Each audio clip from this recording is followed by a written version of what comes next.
Hello बच्चों, विजय study point में आप लोग का स्वागत है। आज क्लास 10 मैथ चैप्टर 3 प्रश्नावली 4.4 के बारे में जानते हैं और इसका मूलों का प्रकृति के बारे में जानते हैं कि बच्चों मूल की प्रकृति होता है क्या। तो क्वेश्चन में क्या कह रहा है कि निम्न द्विघात समीकरणों के मूलों की प्रकृति ज्ञात कीजिए, यदि मूलों का अस्तित्व हो तो उन्हें ज्ञात करना है। तो बच्चों पहले हम जान लेते हैं कि मूलों की प्रकृति क्या होती है, तब ये मैथ को बनाना हम लोग चालू करते हैं। तो पहले हम कुछ नियम को जानना जरूरी होता है ताकि हमें मैथ में प्रॉब्लम ना आए। तो देखिए बच्चों, ये आपको साइड में यहाँ पे दिख रहा होगा, पीछे बताया गया है एग्जाम्पल में, ये आपको दिख रहा है 1 2 3। ये आपको जानना जरूरी है। जब ये जान जाइएगा तो आपको बनाने में मैथ आसान पड़ेगा। तो पहले इसके बारे में हम पहले डिटेल में जानते हैं, तब मैथ को हम बनाना चालू करेंगे। तो पहले जान लेते हैं बच्चों। किताब को साइड करते हैं, ध्यान से समझिएगा। हमें पहले मूलों की प्रकृति को जानना है। पहले मूलों की प्रकृति को हम जान लेते हैं। मूलों की प्रकृति तो जानते हैं बच्चों। मूलों की जब भी प्रकृति पढ़ रहे हैं तो ये जो है हमें द्विघात समीकरण के फॉर्म में आता है। द्विघात समीकरण, और द्विघात समीकरण का व्यापक रूप पता होगा कि द्विघात समीकरण का व्यापक रूप होता है ax² plus bx plus c = 0। ये इसका व्यापक रूप हो गया बच्चों। ओके, जहाँ a बराबर नहीं आना चाहिए कितना, 0। अगर a बराबर 0 अगर यहाँ मान बैठा दें तो ये द्विघात समीकरण के फॉर्म में नहीं आएगा। आई होप कि आप यहाँ तक आप समझ गए। ओके बच्चों, तो बच्चों अब हम क्या जानते हैं कि मूलों की प्रकृति में कुछ विविक्तर को निकालना जरूरी होता है। विविक्तिकर क्या होता है बच्चों? तो देखिए बच्चों, मूलों की प्रकृति जब भी हम पढ़ रहे हैं तो विविक्तिकर को निकालना जरूरी होता है। विविक्तिकर, और विविक्तिकर को इंग्लिश में क्या कहते हैं, डिस्क्रिमिनेट बोलते हैं, जिसे हम डी से सूचित करते हैं। और ये जो होता है विविक्तिकर का फॉर्मूला होता है b² - 4ac। ये आपको फार्मूला होता है। ओके बच्चों, अब ये इसके अंदर में 3 केस होते हैं। d बराबर b² - 4ac, इसके अंदर 3 केस होते हैं और वो 3 केस के बारे में जानते हैं। ओके बच्चों, तो केस 1,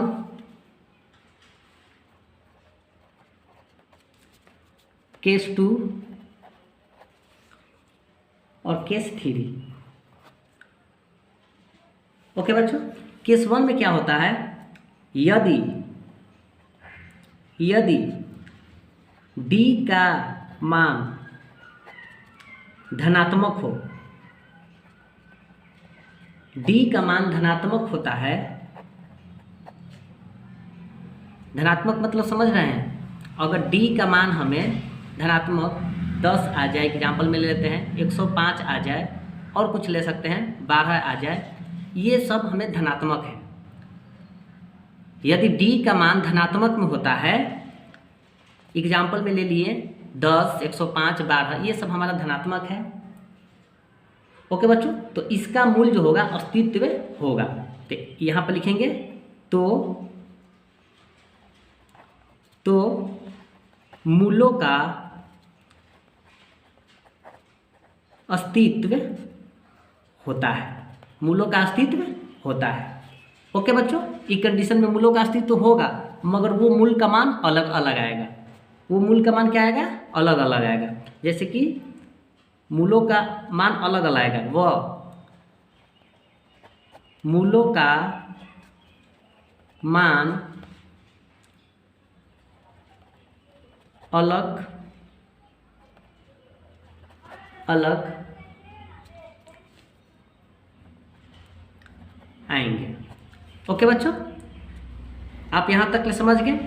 यदि d का मान धनात्मक हो, जैसे कि 5 हो गया, और कोई संख्या को ले सकते हैं, 5 है, 10 है, 105 है, 12 है, तो समझिए कि इसका मूल होगा, इसका अस्तित्व होगा, और दोनों मूल जो होगा अलग अलग आएंगे, दोनों मूल जो होंगे अलग अलग आ सकते हैं। ओके बच्चों, अब समझते हैं केस 2 में। अब केस 2 में क्या है, यदि d का मान 0 यानी शून्य आए तो उस कंडीशन में क्या होगा, जब d का मान 0 आए तो उस कंडीशन में बच्चों क्या होगा, उसका भी अस्तित्व होगा, उसका भी अस्तित्व होगा, उसका भी मूल होगा। फिर से बताते हैं बच्चों, जब d का मान कितना आए, 0 आए यानी 0 आए तो मूलों का अस्तित्व होगा, उस कंडीशन में भी मूलों का अस्तित्व होगा। तो मूलों का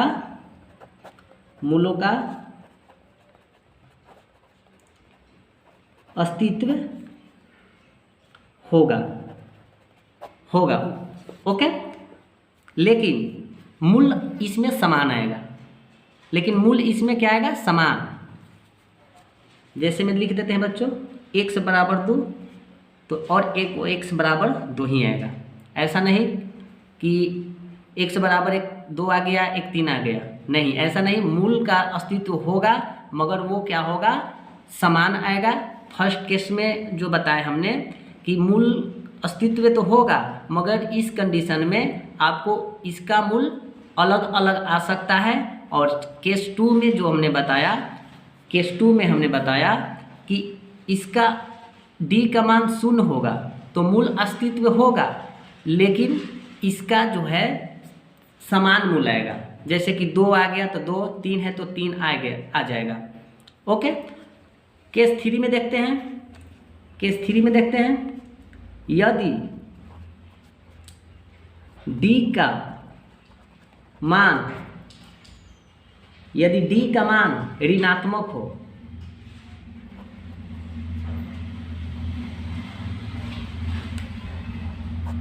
ऋणात्मक आ जाए, यदि d का मान ऋणात्मक आ जाए तो मूलों का अस्तित्व नहीं, मूलों का अस्तित्व नहीं होगा। अगर d का मान हमें ऋणात्मक में आ जाए तो उसका मूलों का अस्तित्व नहीं हो सकता है। जैसे मैं एग्जांपल में बता देते हैं बच्चों, जैसे कि x बराबर -1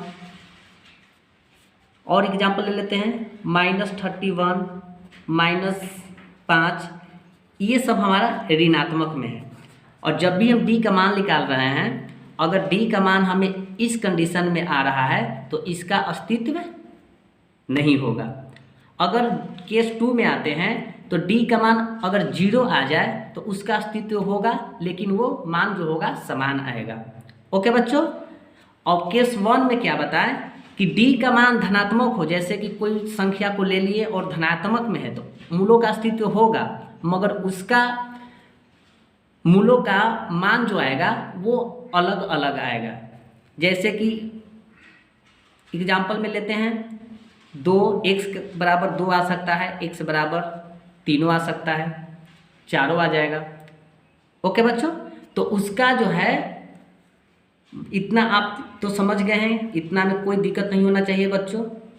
ओके, तो मैथ में चलते हैं, मैथ क्या कह रहा है उसके बाद हम बताते हैं। तो बच्चों 4.4 का फर्स्ट क्वेश्चन है 2x² - 3x + 5 = 0। चलिए इसको पहले सोल्व करते हैं कि इसका अस्तित्व है या नहीं है। किताब को साइड करते हैं। किताब अपने पास अवश्य रखें बच्चों ताकि आप लोग को आसानी पड़ेगा। फर्स्ट क्या है, 2x² - 3x + 5 = 0। ओके बच्चों, ये हमारा फर्स्ट मैथ हुआ। चलिए यहाँ हमें क्या दे रखा है पहले जान लेते हैं। a बराबर हमें दे रखा है 2, b बराबर हमें दे रखा है -3, और c बराबर हमें दे रखा है 5। ओके बच्चों, तो अब हम विविक्तिकर को निकालेंगे।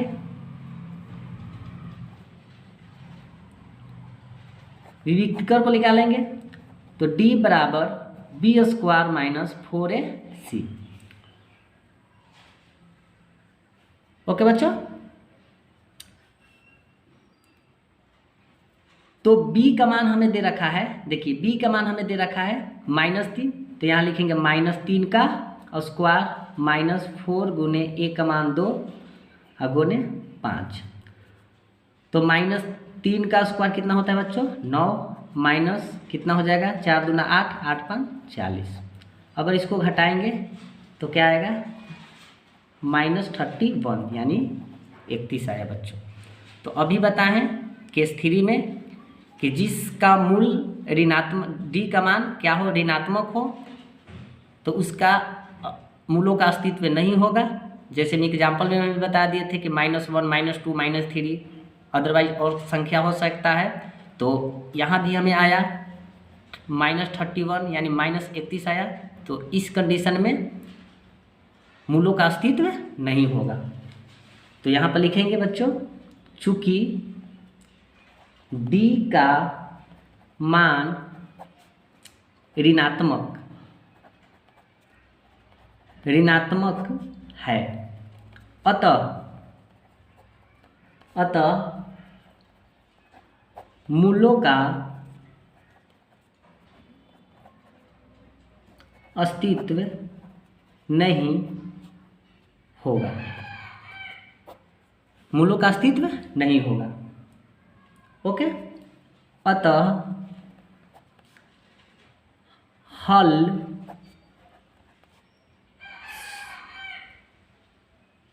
असंभव है।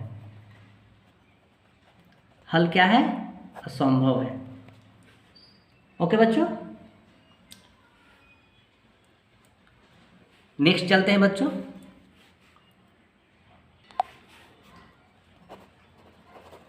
यही आपका आंसर हो गया। चलिए नेक्स्ट में चलते हैं। नेक्स्ट क्या कह रहा है,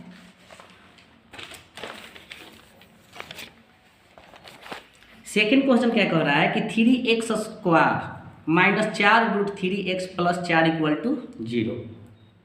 तो बच्चों इसको भी सोल्व करते हैं, किताब को साइड रखते हैं।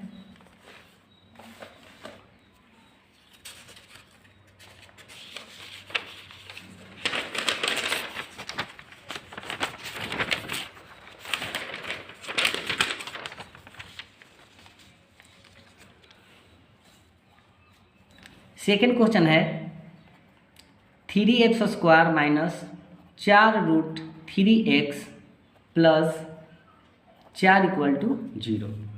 ओके बच्चों, तो यहाँ हमें यहाँ पहले लिखेंगे a बराबर 3, b बराबर -4√3 और c बराबर हमें 4 दे रखा है।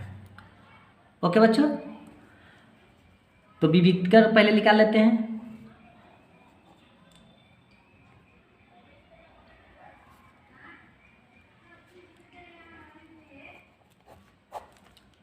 d बराबर b स्क्वायर -4ac, तो b का मान हमें है दिया -4√3 का स्क्वायर -4 गुने 3 गुने 4। ओके बच्चों, तो -4 का स्क्वायर कितना हो जाएगा बच्चों 16 गुने √3 का स्क्वायर करते हैं तो √3 गुने √3 = 3 आता है। रूट में गुना जब किए 3, √3 में √3 से गुना किए तो कितना हमें निकल के आया 3 आ गया बच्चों। यहाँ लिखेंगे 3 -4 तिया का 12 और बड़ चौक कितना हो जाएगा बच्चों 48। ओके, अब देखते हैं 16 तिया 48 -48 = 0। तो देखिए बच्चों, सेकेंड केस में हमने बताया था कि अगर d का मान 0 आए उसका भी अस्तित्व होगा और उसका मूल जो होगा समान आएगा। तो देखते हैं ये मूल समान आता है या नहीं। तो बच्चों हमें डी का मान तो पता चल गया कि 0 आ गया। तो अब क्या निकालेंगे?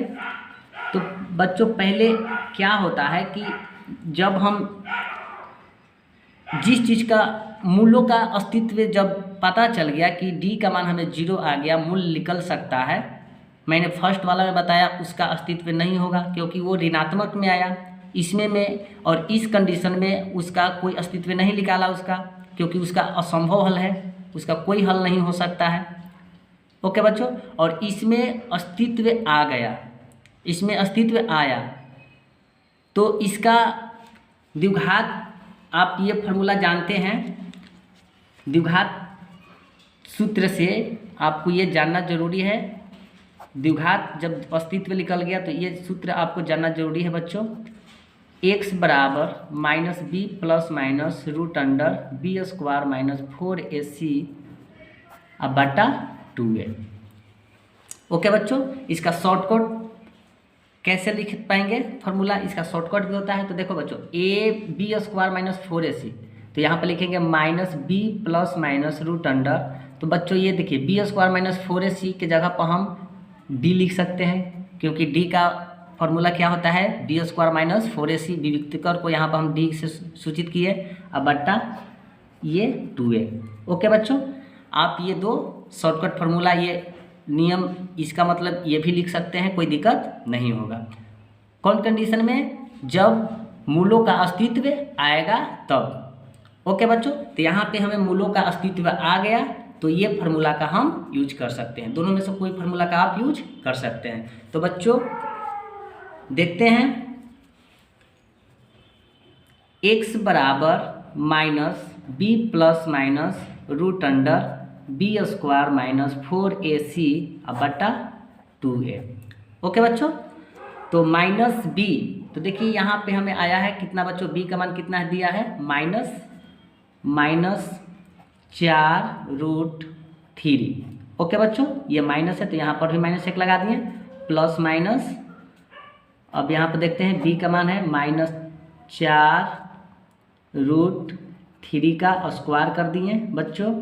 ओके, अब -4 गुने a का मान है 3 गुने c का मान 4 अब बट्टा 2 गुने a का मान कितना है? 3 बच्चों। ओके, तो माइनस माइनस कैंसिल हो गया। तो अब यहाँ पे क्या आएगा बच्चों? 4√3 प्लस माइनस रूट अंडर, अब यह क्या होगा बच्चों?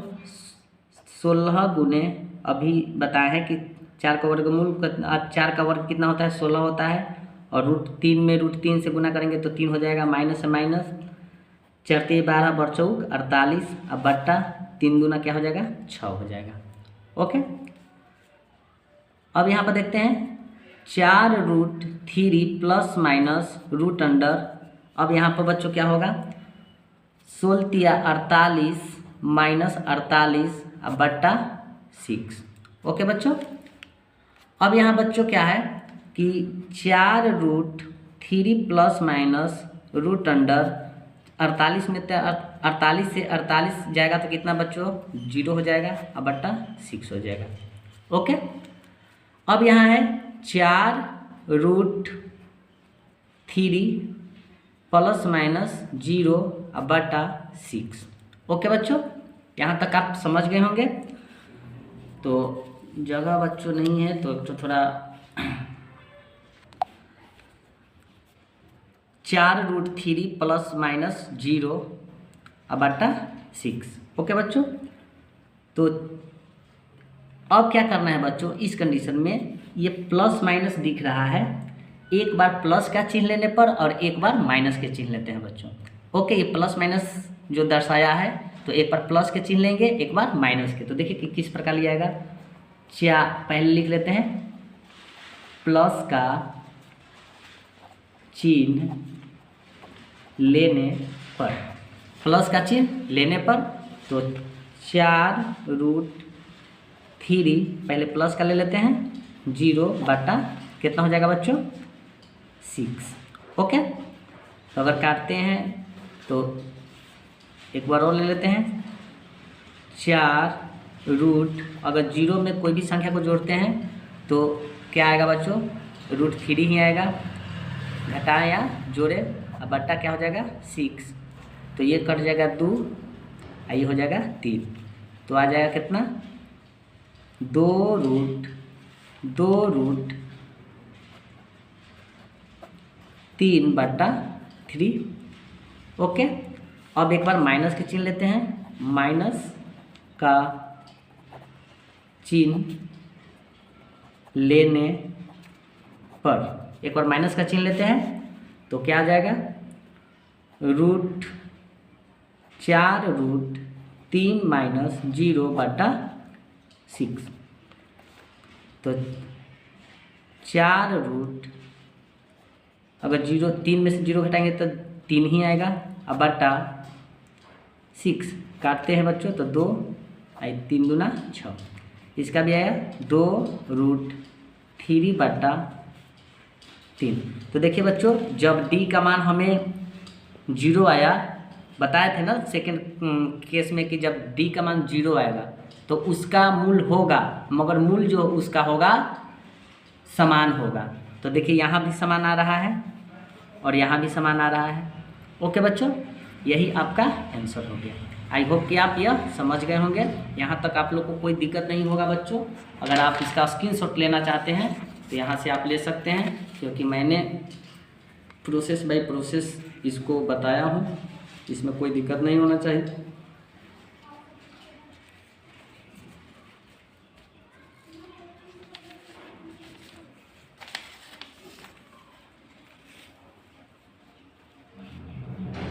ओके बच्चों, तो आज की क्लास यहीं तक, अगले फिर वीडियो में मिलते हैं। हालांकि बच्चों एक और मैथ बच गया है। देखिए ये मैथ आप लोग को होमवर्क देते हैं, ये मैथ आप लोग का होमवर्क देते हैं। अगर आप लोग से बनेगा तो बनाइएगा, नहीं बनेगा तो कमेंट में बता दीजिएगा, मैं उसको बता दूंगा। ओके बच्चों, तो आज की क्लास यहीं तक रहेगी, अगले फिर वीडियो में मिलते हैं। आप स्वस्थ रहिए, तंदुरुस्त रहिए और मन लगा के पढ़िए। जय हिंद,